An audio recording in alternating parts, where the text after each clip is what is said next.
Okay. Hey, everybody. Thanks to everyone who's taken the time to join us throughout our festival. This is our 5th annual, as you know, and as always, it's very much a labor of love, and it would be unrewarding if we couldn't share it with everyone. So there's a lot of work that goes into this, but each year, one of the primary roles is identifying a keynote speaker, which is, of course, a noteworthy individual who's demonstrated the best aspects of storytelling at a high level and has elevated the game, not only for themselves, but for others within the arts world and beyond. Fortunately for me, this has always been an easy task in the sense that there are so many amazing and worthy literary citizens amongst us, and I've had the extraordinary pleasure to know and chat with more than a handful of them. That said, this year, beyond easy, because the #1 heavyweight contender has been impossible to avoid for all the right reasons. Anyone who's followed 1455's programming at all over the last several years, or just enjoys reading great writing, or happens to have paid attention to Netflix at all during the past year, will know this year's keynote, the one and only Lou Bayard. I have to be careful because not only is Lou the real deal, it's difficult not to sound like a fawning fan, which is exactly what I am. Also, because last year's keynote, Jenna Bloom, Lou is, like her, a major author, but an even better human being. It's truly been an honor to have him indulge me. And as always, for 1455 related adventures, it's a bit surreal to see how he continues to blow up, again, for all the right reasons. And he's just always extraordinary, kind and generous, and humble and modest, which makes him the person that he is. So you think that's too much? It's not enough. Man. The official bio, and then we'll get down to business. Okay. So in the words of New York Times, Louis Bayard, quote, reinvigorates historical fiction, rendering the past as if he'd witnessed it firsthand. His acclaimed novels include The Pale Blue Eye, which we will be talking about today, the national bestsellers Courting Mr. Lincoln, Roosevelt's Beast, The Black Tower, Mr. Timothy, as well as the highly praised young adult novel, Lucky Strikes. A New York Times notable author, he's been nominated for the Edgar and Dagger Awards, and his story Banana Triangle 6 was chosen for the Best American Mystery Stories. His reviews and articles have appeared everywhere, including the New York Times, the Washington Post, LA Times, and Salon. An instructor at GW University. He is the chair, or was the chair, I think is the chair of Faulkner Awards, and was the author of the very familiar Downton Abbey recaps for New York Times. So that's actually the truncated version. But Lou, your reputation precedes you, my friend. Thank you. Oh, you are the logical and only choice. But again, it's our pleasure and honor to celebrate you as our keynote. Extraordinary good things going on. Thanks for being here. Well, thank you, Sean. It was so nice of you. Did you mean all that stuff? Did you mean that? All of it. Okay. All right. Easy to write, easy to say, easy to convey. Everyone that knows you adores you. And again, it's because you're the real deal. You are a writer that anyone should emulate and kind of admire, if not envy. But you are what we talk about a lot in the 1455 programming, which is being part of the so-called literary community. And what I mean when I invoke that is just someone that understands the work needs to get done. And that's a very personal and often solitary endeavor. But for it to really resonate, being a part of a larger conversation, encouraging others, connecting with others at different levels. And you've just always been that. So you're really like this force of positive nature in our world. Oh, nice. I'm blushing a little bit, maybe. Is the blushing coming across on camera? I hope so. Okay. So where do we begin? I mean, look, so for those of you that are watching this that don't know, Lou wrote an amazing novel called The Pale Blue Eye. It was already critically acclaimed and really beloved, I think, well, definitely within literary circles, but it's a book that caught public attention. We've been talking about it for a couple of years because it had been optioned, which we want to hear Lou get into a little bit about all that entails. But this past year, it finally became official. I want to make sure I get this all right, even though I know it. So Scott Cooper, unbelievable director, came on board. It was a Netflix movie starring a couple of guys you may have heard of, Christian Bale Harry Melling, and Robert Duvall, among many others in a star-studded cast. It premiered in late 22 and quickly became a #1 global Netflix release. So, wow. Even for fans like myself, it seems almost too good to be true, but here it is, it's happening. So, author's fantasy. You write a book that makes some noise, gets some love, and then not only gets made into a movie, but by a serious director with a serious budget, with serious actors. Just talk a little bit about, now that we're looking back on how has this all been? I'd be lying if I said it hasn't been pretty great, actually, and surreal. I think that was a word you used earlier. I should say too, it comes at the end of a long journey, a long pilgrimage, which I may have already discussed at a 1455 event before. But when it was first optioned, when the book first came out, in 2007, I think. Wikipedia wants it to be 2003, but I think it's 2007. And it was optioned by the same guy, Scott Cooper, who had just made Crazy Heart, which was the movie that got Jeff Bridges an Oscar, his first ever Oscar, amazingly. Yeah. And this was the book that this was the thing he wanted to make right after that. And in fact, I think his father introduced him to it, actually. Wow. Yeah. So he optioned it. And for those out there who don't know what an option is, it is adamantly not a green light. It is just somebody, a producer or a production company, directors, writers, somebody is saying, we're going to take your property away for a year. We'll throw some money at you. And we will try to make something happen over the course of that year. 99.9% of the time, it doesn't happen. And it didn't happen this time either. So I was resigned. It's like, okay, go on with my life, my career. And then just, I guess, 2-3 years ago, Scott parachuted back in, same guy. Yep. And he had never forgotten. He still had it in that drawer that we all keep around in our heads. Yeah. And he re-optioned it and was like, okay, fine, whatever. And then a year later, Christian Bale is suddenly on board. And then a few months after that, Netflix is throwing a pretty large chunk of change at them, and it's happening. Although, being the neurotic that I am, I didn't think it would happen until they actually started filming.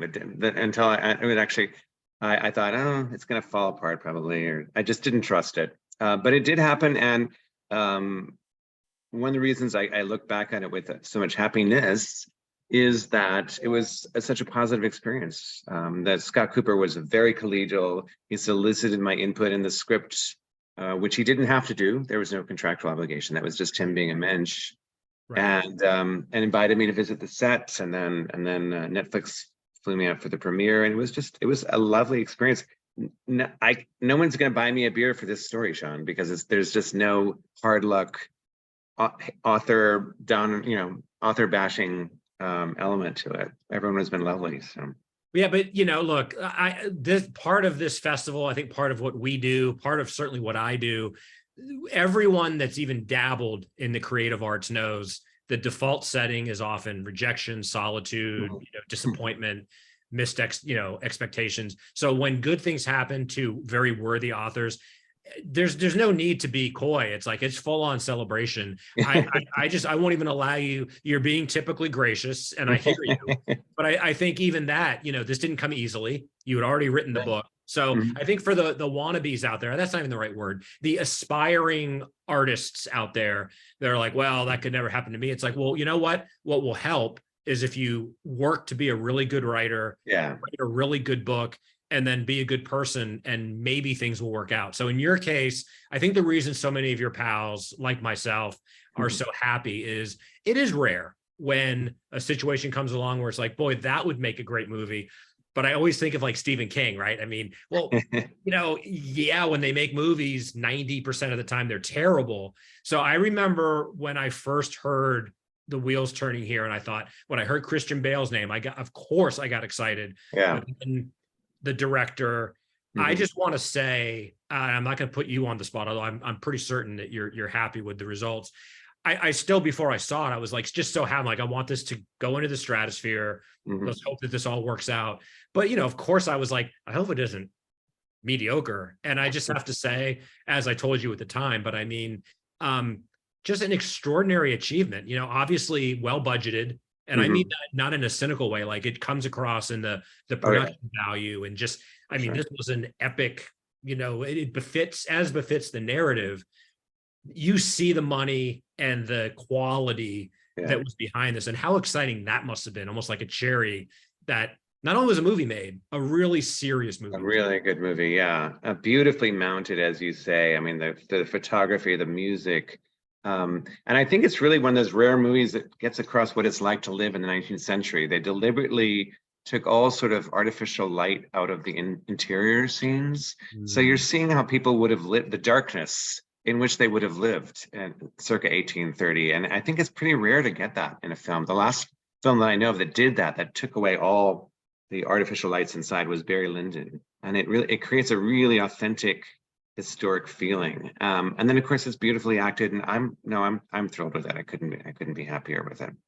Yeah, I mean, I've got to think, like, how rare, even for the author that has a good movie made. I'm sure most authors have, and I'm not going to ask you to name names, but most authors have a dream cast. But I mean, again, just from one fan's perspective, looking at the way it was cast, it just seems unimprovable, you know, from the big characters to the mains, like, kind of hard to imagine getting better quality. And I want to avoid surreal. We already used that word, but how gratifying, I don't know. I mean, for the author to see these are some of the best people in the business, putting words to screen. I certainly can't fathom that. It's pretty amazing, and it's an interesting process hearing the words that you originally wrote in, because the movie is pretty faithful to the book.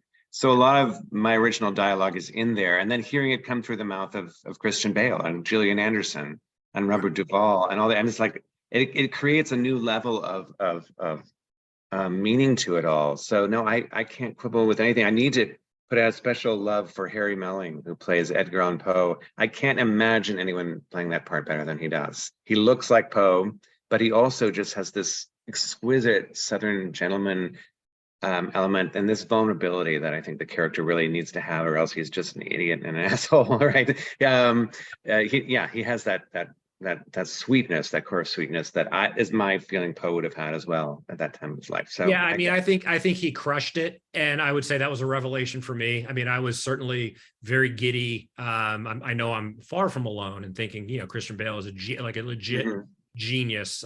He's never not interesting, and he's often, you know, in the stratosphere. But Harry Melling was an absolute revelation for me. And again, I mean, so as a fan of your work, but, you know, I think like a lot of writers of our generation anyway, maybe every generation, like, had a very significant childhood infatuation with Poe, know more than about his life. So just on a very deep level, you know, I take some of that personally. It wouldn't have affected my enjoyment of the spectacle, but to have someone that really nailed it and the way you just described just adds those beautiful layers.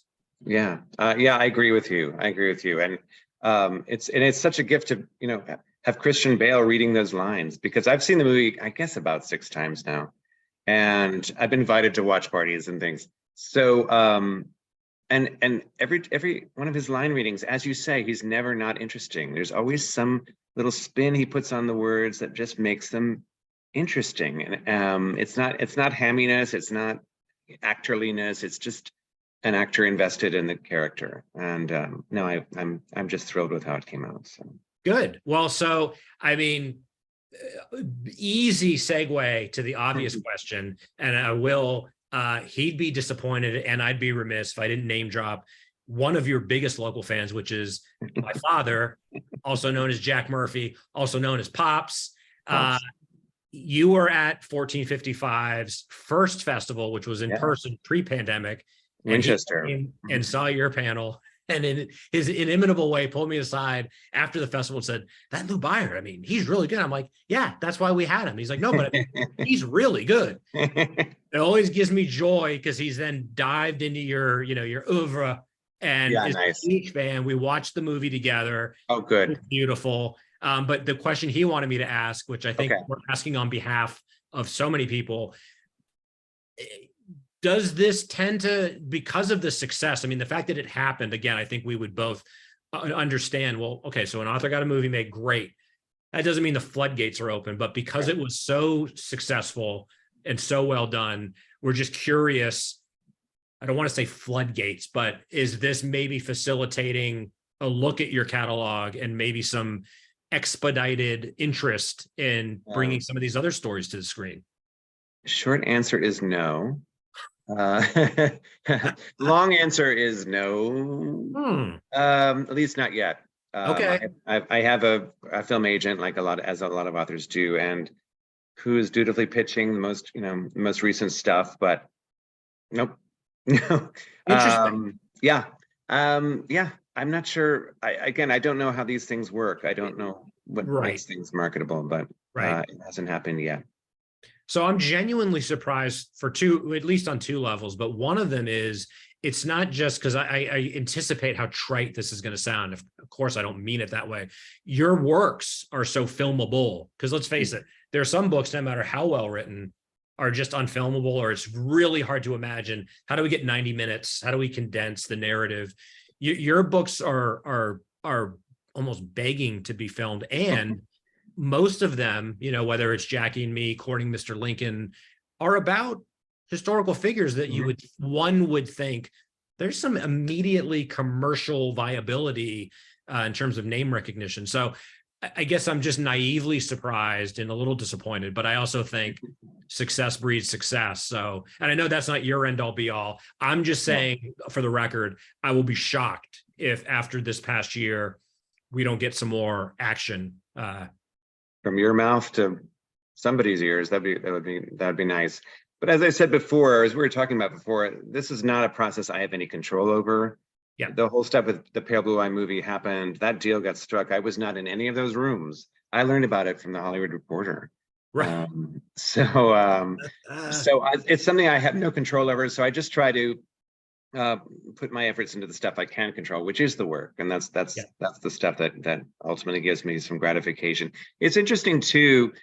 There is a curious displacement because I wrote that book in 2007 or whenever it was, and it's only when your work is adapted to the screen that in our culture's eyes you are determined to be a successful writer. And I get that because I'm the same way. I'm thrilled when friends of mine or some favorite author of mine gets his work filmed. But it's like my part was done 15, 16 years ago. Which makes this all just kind of fun to watch. But also there's a little detachment from the whole process too. Yeah, and I think, and again, anyone that's familiar or intimately involved in any kind of creative arts, I've always been fascinated by when you see an actor or a musician out on the promotional, for the people, most of the people hearing these interviews, it's fresh. And for the author or the musician, it's like that album was in the can a year or two ago. The movie was, you see these interviews with I've always been fascinated, like they're interviewing an actor and they're already on the set of their next movie. So, what you're saying does make a lot of sense in that most of us, once the product is done, we're way beyond. Right. We're moving on. We're looking for the next one for sure. Yeah. Which is another good segue. So look, I think historical fiction is your sweet spot and what you've really excelled at. I think I'd be curious to know, obviously some writers you just read about live for the research, can't wait to dive into like almost more than the writing. Like they really speak, where I know some writers that want to outsource that and don't get into it. I'm just curious with you in terms of a chicken and egg, do you typically have an idea or a historical figure that you want to toy with, or do you start doing some research and realize I've got something here? It's gone both ways. There was one book I wrote called The School of Night, and that just came out of me diving down a lot of Google rabbit holes. And eventually, after probably hours, arriving at this page, a Wikipedia page, I think it was, that said The School of Night. I was so taken with the name that I thought, and just started to investigate that, and the book grew out of that. But more often, I would say it's, didn't Edgar Allan Poe go to West Point? Or, who was that detective, that French detective Vidocq? Let's make a book about him. Or didn't Teddy Roosevelt go into the Brazilian jungle? There is that kind of question or some sort of mystery that becomes interesting. And then, so I usually do about 3 months of upfront research or so. And the research is fun. I find it fun. I think most historical novelists do, because it's all possibility. You're just kind of educating yourself, and the discipline sometimes comes with stopping it and saying, okay, I know enough, or at least I know enough for now. So I usually do that first tranche of research, and then I start writing the thing, and the book itself educates me as to how much I still need to know, which is often considerable.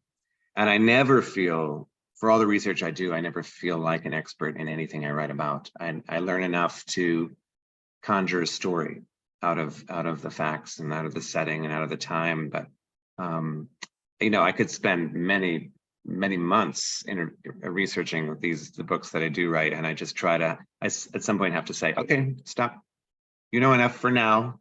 Right. And of course, I get corrected all the time by readers who say, "Oh, of course, mockingbirds were not in the Hudson Valley as of 1830." And there's a mockingbird, and it's like, okay, thank you.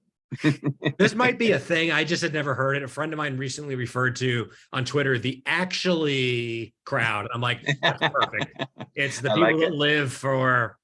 I really love the book, but actually, mockingbirds weren't in the Hudson Valley. Yeah. And I know you've got thick enough skin to understand that that's inevitable. No matter how much research you do, there's always going to be somebody. You make someone's day. You make someone's day is how I try to look at it. You made someone's day by letting them correct you. That's right. So, yeah.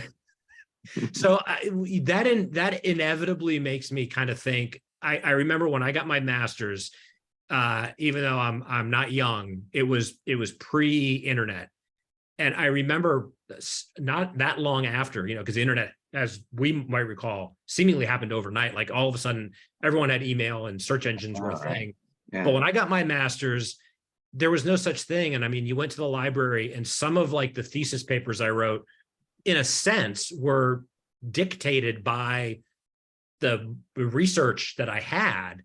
I wonder, and because I know you are of a certain age, that you at least were writing before Google. It can be too much of a good thing, right? Like having all of this ocean of information, there has to be a point where you're cutting off. Like, I don't want to go too far down the rabbit hole because the idea is to write creatively. How do you manage that? I actually think it's mostly a blessing. I'll tell you, particularly during COVID. I have a study shelf at the Library of Congress, which is 6 blocks from my house. I'm very lucky that way. And I would sort of trot over there. I'm probably going to go over there tomorrow morning, actually, and have my little, have my little time in the main reading room, which is lovely. But I didn't have that, so I had to, cobble stuff together, buy some books at a cheap, sort of cheap used books, and but it helped me realize how much stuff is digitized now. And that can be really helpful. My last book, Jackie and Me, was narrated by a real life gentleman named Lem Billings, who was Jack Kennedy's best friend through life. And he left behind this interview that used to be in the Kennedy Library. You had to get permission to get in to see it. You had to get permission from Bobby Kennedy Jr. specifically, which I guess meant you couldn't be vaccinated. And now it's all digitized. It's all online. You don't have to pay. You don't have to get permission. It's just there. So I see it mostly as a blessing that this stuff is available, because it makes it available to everybody. You can access this stuff no matter where you are. Yeah. Well, that brings up, and it's, again, I'd be remiss, it's inevitable, but my take on this is actually very succinct, but you're welcome to opine at length. But I can't avoid AI in every other article I read. most of it hysterical, a lot of it, I don't even want to say misguided, but as it relates to what is this going to do to art? It's like it might expedite and hasten, research. It might make some more cumbersome processes more, streamlined. But in terms of creation, as we're discovering, AI ain't going to do a painting. It's not going to write a novel. It's showing that it can write poetry, but it's like the mystery is still the human being and that creative spark. But as someone with a lot more skin in the game, research wise, than the type of writing I do, I'd be curious, how are you regarding AI? Is it just more of a good thing used judiciously, or are there I some don't know. elements I'm overlooking? I don't know enough about it yet, Sean. I got to tell you, I haven't explored it myself. I'd like to think that the creative spark is not something that's ever going to be able to be replicated by an artificial intelligence. But I have students, for instance, at GW who use it just for research purposes, just to kind of organize the available research, and I could see that sort of value to it. Although you won't have any sense of necessarily the sources, or will you? Where they're getting the information from. So I try not to just, as you said, get hysterical about this. I think people will still be telling stories and painting paintings and writing poems. And I'd like to think we'd still pass the Turing test at the end of the day. But I try. It's one of those things I try. And again, it's because I have no control over the trend of technology. I try not to sweat it too much. And also, because I'm a man of a certain age, I figure, all right, I can get out before they completely take over this business. Leave the next generation to fend for themselves. Yeah. Well, I think, without going down the technology rabbit hole, I think the people with really strong opinions tend to be from outside the creative field. So it doesn't mean that their opinions are invalid. It's more, there are societal issues and there are kind of pedagogical and methodological issues. But in terms of pen to paper or, fingers to keyboard, not a lot has changed since the dark ages, and probably not a lot is going to change because you can't take a shortcut to creativity. Thank you. I just muted myself briefly. I have a son in the house. Hold on. Of course. Yeah.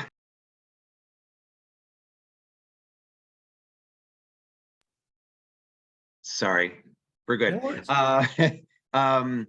So yeah, pedagogical is interesting because if I were, I teach creative writing, but if I were an English professor and I got a competent essay, I would be thinking, okay, did this come from a student? Did this come from a bot? Right. And I assume there are ways to check that, but it does make it more complicated and raises but I don't know. I just get headache just thinking about the future sometimes, and this is one of the things that does it. So we beat our boats. What's the last line? What's the last line of The Great Gatsby again? Ceaselessly against the past. Yeah, born back ceaselessly into the past. Into the past. Yeah. So anyway. Any conversation that invokes The Great Gatsby, we've already done all we can do here. Well, so you talk about being a teacher. The other thing I definitely wanted to, for those that are just discovering Lou and the world of Lou, he's also an extraordinary nonfiction writer. Your reviews, your book reviews, your cultural critiques are must reads. I'd just be curious for you to talk a little bit about, straddling the so-called, I mean, they are two different worlds, but your creative process and what itches get scratched and how your process kind of differs when you're going to tackle a very targeted project like a book review, as opposed to, starting on a whole new creative endeavor. I think of it as two different registers. If you've ever sung or know about singing, you really have two voices. Each of us has two voices. One is a chest voice and one is a head voice. And to me, reviewing is the head voice. It's more cerebral, and then the fiction stuff is more chest, more guttural and from the guts. I don't know if that analogy really holds true, but so I think it's the same voice, but just two different registers. And I really love the challenge of writing reviews, because it's what we should all do as writers is read other stuff, or look at movies, look at TV shows, and figure out, okay, how are they telling this story? What's really good about how they're telling this story? What needs work? Because then we apply that critical muscle to our own work. We're our first frontline editors. We have to be before I send anything out into the world. I have quite a go at it, and I'm kind of ruthless. And I think it's because of the critical muscle that I've kind of amassed over the years, looking at other people's work. It does create an interesting sort of emotional issue for me at times, because you and I both know how hard it is to get published. So the idea that I'm going to take this work that somebody's been laboring over for however many years and dismiss it, in 750 words, that I find troubling at some level. There was a recent case where I was asked to review a book by a well-known nonfiction writer, but it was a novel he wrote, a political novel, and it was pretty awful, actually. And I should say, this guy in his field is a really fine writer and well established, but his novel was pretty awful on a lot of different levels. And I finally went to the book review editor and said, look, I don't think a lot of people are going to read this book anyway, and it would give me no pleasure to give it a whipping in print. So we resolved just not to review it at all, which could be defined as pulling one's punches. But I just thought, I don't want to waste a punch on something like this. But that's a product of being on the other side of it. I get reviewed a lot myself, and that can be a pretty terrifying process, less and less so with each book. Yeah. But it's hard. It's hard. We're one of the few art forms I can think of where we judge each other's work. Painters don't do it to each other, and musicians don't usually do it to each other, but writers are called upon to judge each other. And it creates these weird dynamics at times. It does, and you probably won't be surprised. I mean, I'm sure you've read more than your share. What you just said, I've seen written by different writer reviewers in different ways. It's very similar, and I think it speaks to, you put it perfectly. Like, why waste a punch? I've certainly heard examples of writers where they say they just pass it on to another reviewer if it's a book that has to get reviewed. And frankly, I think that the world needs more of that. Like, the world needs more engagement, and critical appraisals of things are always welcome. But I hear you. Like, I think most writers that are satisfied as human beings, but perpetually dissatisfied with their own work, in the sense that we're our harshest critics. Right. There's no joy in taking a shot at someone. And I think when you see that, sometimes it does reveal more about the reviewer than the book being reviewed. I would agree with you. When I look at this, I was being published as a reviewer well before I was being published as a fiction writer. And I look at some of those early reviews, and I was definitely not pulling punches. And I can see a lot of it was motivated by envy, because I wasn't getting published and these people were, and there was some level unconscious, I think, that I wanted to take them down, right? So I get how that works, but I'm not motivated by that anymore. As you said, I think we should be affirming each other to the extent we can. Now, that doesn't mean I don't criticize people. I just published a review in the Times of a nonfiction book about Kennedy at at Hyannisport, the Kennedy compound. And that was a case where I thought, okay, let me point out this some stuff that I have issues with, but I never feel that I'm gratuitously nasty. At least I try not to be. Yep.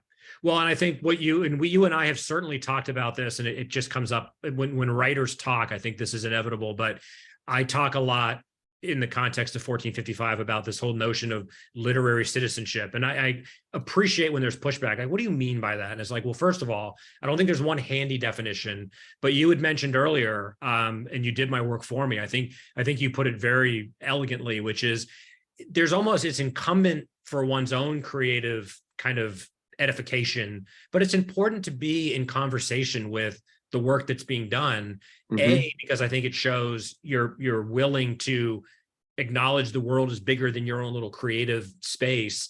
But I inevitably find the monomaniacal artists of any genre that really kind of exist in their own little world tend to make work that is either redundant or doesn't really speak powerfully about the time. So I think it's a way to be a generous part of this community. You have to community, but I think it also can be very gratifying, because I think it does improve one's engagement with the creative work. I like that. I should add too that because I am a historical novelist, I spend a lot of time reading period novels and period histories, and so book reviewing keeps me in touch with what's going on now, because otherwise I'd be even more of an idiot about current authors than I already am. People said, "Have you read the latest?" Just name a name, and my answer is almost always no, unless I was asked to review it or for some reason or other. So it just keeps me in the game. Again, I mean, my own freelance work over the years, some of that is just a genuine, it's almost like we're not in school anymore. You give yourself some assignments throughout the course of the year to ensure, if, I have the author series, of course, at 1455, like I go into each year saying, no matter what, I'm going to read at least 12 books that I might not have otherwise read. Yeah. Setting goals like that to ensure, because I think even with the best intentions, we're all busy, and a lot of things fall by the wayside, and sitting down to read a book, let's face it, in 2023 we just have less time, whether we want to acknowledge that or not, or whether the excuses are good. Sometimes it's a matter of creating those problems that you then have to solve by reading the books. Yeah.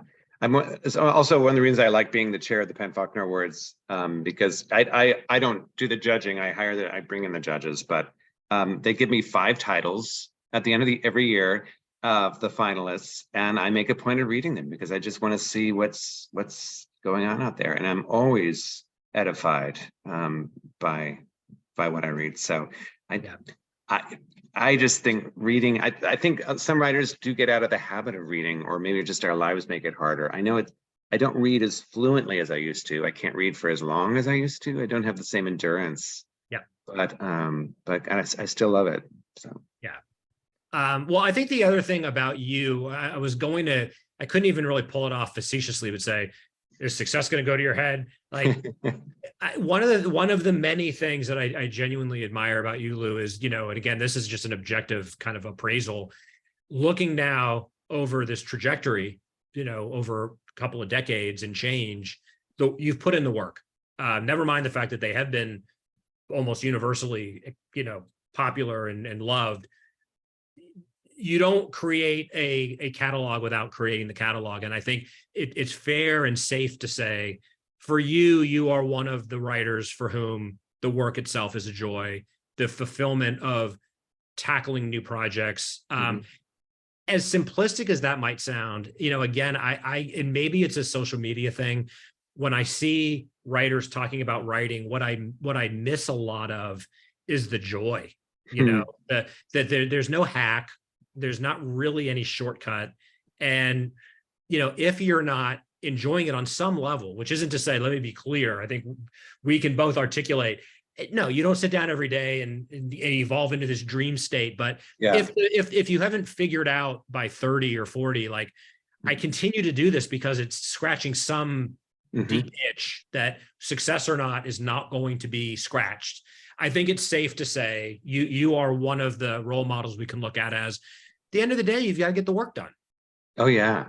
And getting to your point of the joy, it takes me two years to push out a book, and I haven't been able to get that down. I think it's because I don't write in a series, and every book is a new challenge, a new research challenge, a new structural challenge. So it just takes me some time, and I couldn't do it if I weren't doing the discipline of doing it every day and starting the same, treating it like a job.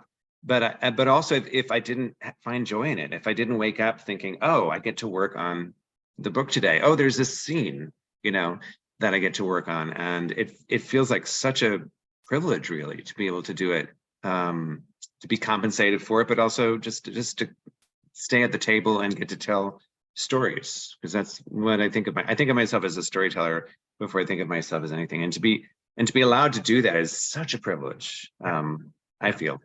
Yep. No, I mean, very for very nourishing words from someone on kind of the other side of what many of us struggle with, which is not success so much as, is what I'm doing worthwhile. To hear someone that has definitively crossed that boundary into the next level, I think it's very useful for aspiring writers, especially, to hear that, because it's not necessarily the answer a lot of people want to hear, which is, but really, Lou, what you've been doing it for a long time. So what can you teach me? What's the hack? And it's like, would you say that to a competitive athlete or a musician? Yeah, exactly. That's a great point. I really want to be a lead guitarist in a band, but how can I cut out the 10,000 hours of practice? Like, you probably can't. Yeah, you're right. There is no hack. There's only the work. So yeah, if you're not the kind of person who wants to do that, I remember I had a student once at the Yale Writers Workshop one year. Guy was a really wonderful writer, but he had after 6 years maybe 15,000 words of a novel. And hanging out with him for a week, I realized why. It's like he just wanted to. He was the way. Hey, let's go get a drink. And I realized, oh my gosh, he's an extrovert. He doesn't like being alone. No wonder he's only 15,000 words into this book. So Yeah. it definitely is a certain kind of personality that Yeah. thrives in those conditions. Well, and I've always told people, like, if it's definitely, I think it's usually intended as a compliment, but anytime someone says, man, how did you write 2 novels, or have you written all that poetry? And it's like, I haven't watched a lot of TV, or, I've Yeah. missed a few happy hours. Like, there is that element of, it's once you've achieved it, the people that while you're working on it, maybe are more skeptical, suddenly are like, wow, how fortunate that you were able to crank out that novel. And I think we can't help but be a little offended, like, well, it did take some time and effort, but Yeah. you have to make choices. And I don't even want to use the word sacrifice, but we have to prioritize getting the work Yes. done, which is why I bring that up. Yeah. Yeah. No, sometimes I'm doing something, some sort of something tiresome, maybe invoices, something sort of tiresome, or I'm trying to think of a good example, because this is not one of I'm actually having a good time with Sean.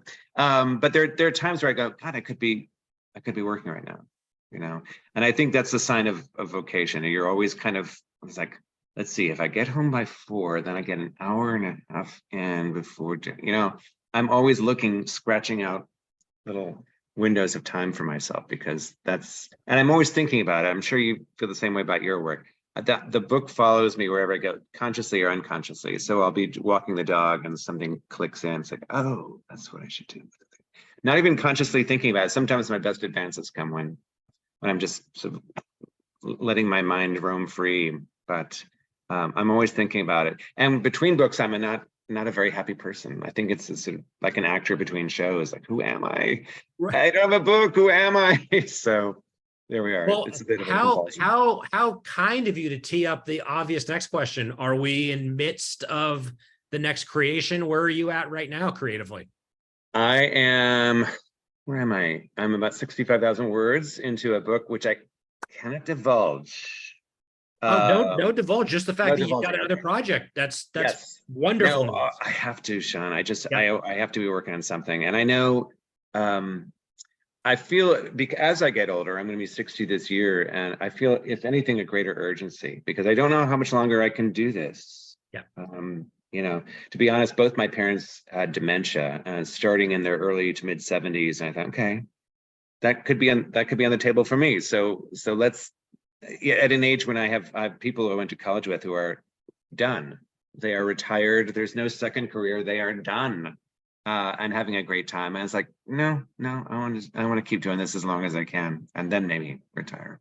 Well, Lou, I want to thank you for that, because, again, as I said at the outset, you're our keynote for a variety of excellent reasons, but that's really important. I've found, I turned 50 a few years ago, and maybe because we just live in different times, I feel like the midlife crisis at 40, I didn't see a lot of that in my peers, but maybe, again, because we live longer. Yeah. I noticed it around 50, and not to elevate the arts or get super romantic here, but I do see with some sadness, peers of both sexes that are kind of, the end is in sight career-wise, and there's this tremendous void staring at them. And one thing, I will not compare us in any way, but I can certainly very humbly do this when you say that, and say, to have these projects that one works on and really feels strongly about it and is engaged with, I do think on some levels that keeps you young, it keeps you in the game. Oh, I do. I totally agree.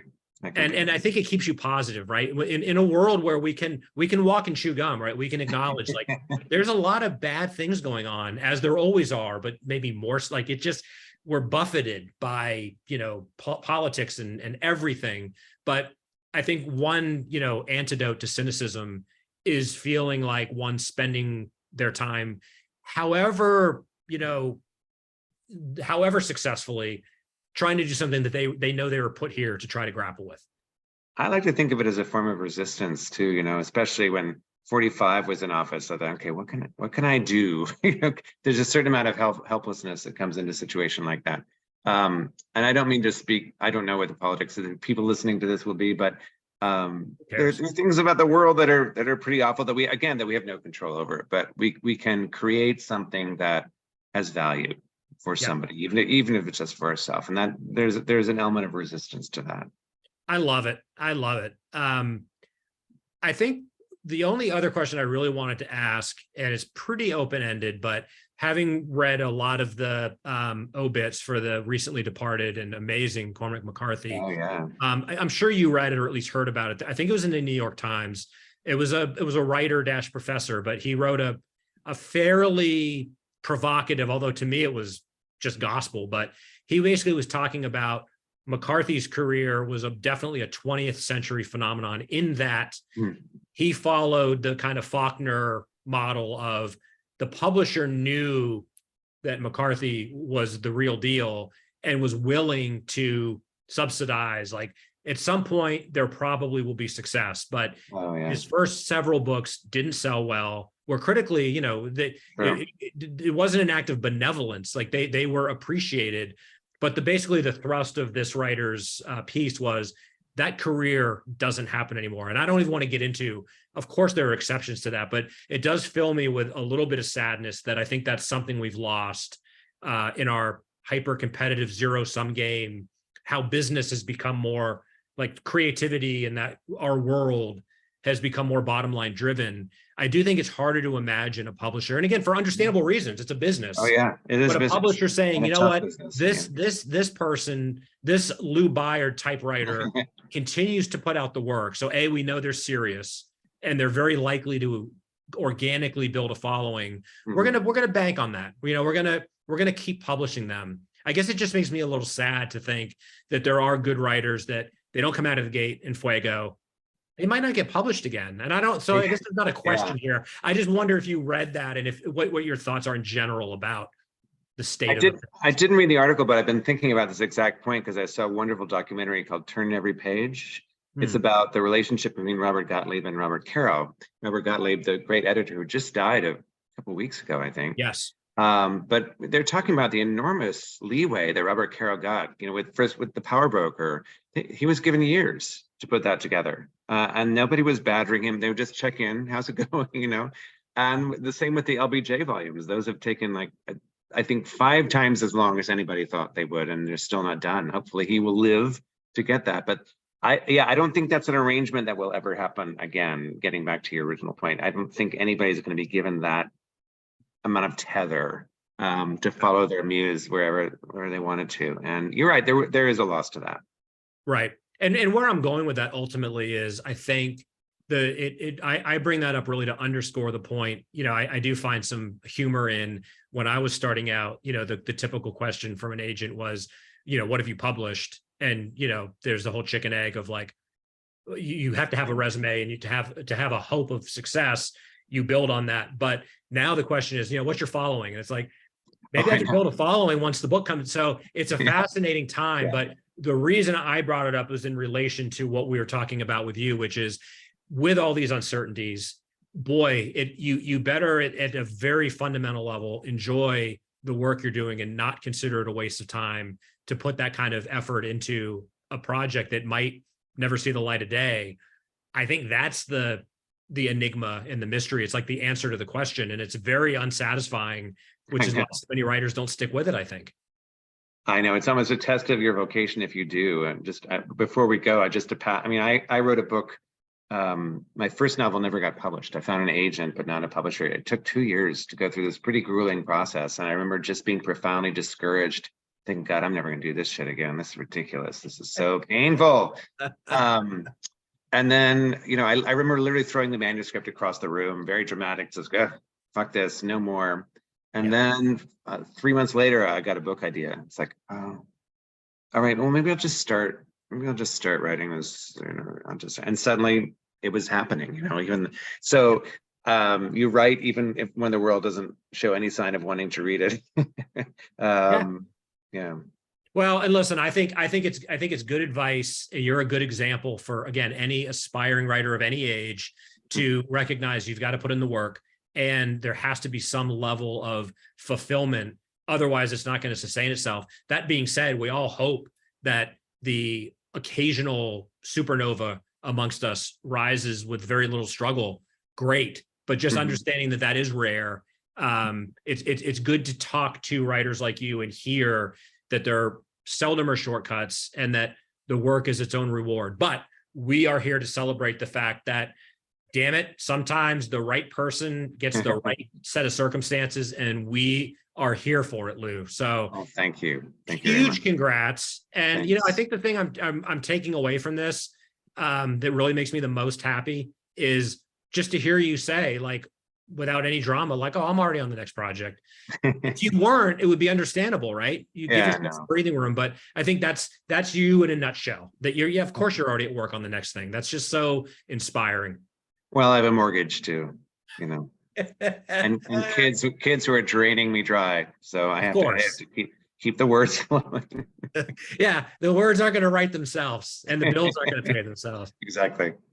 Well, Lou, listen, I mean, it's always a pleasure. It's always an honor. I was a fan before I was a friend, but listen, you know, I really appreciate, again, for selfish reasons, it's just a joy. It makes my day to celebrate you in our modest but genuine way. But also, I think this is a service for the people that plug into 1455 conversations to get this kind of inspiration right from the source. And we appreciate you taking the time and giving back. It impacts a lot of people. Well, thank you, Sean. I always enjoy chatting with you. So we'll do this again sometime. We'll do this again, my friend. And yeah, I owe you some kind of drinks and dinner in DC. So let's get on that. Yeah, let's get on that for sure. All right. Well, happy writing. Be well, and congratulations on being 1455's keynote for 2023. One and only Lou Bayard. We'll talk to you soon, my friend. Thanks, Sean. All right. Take care.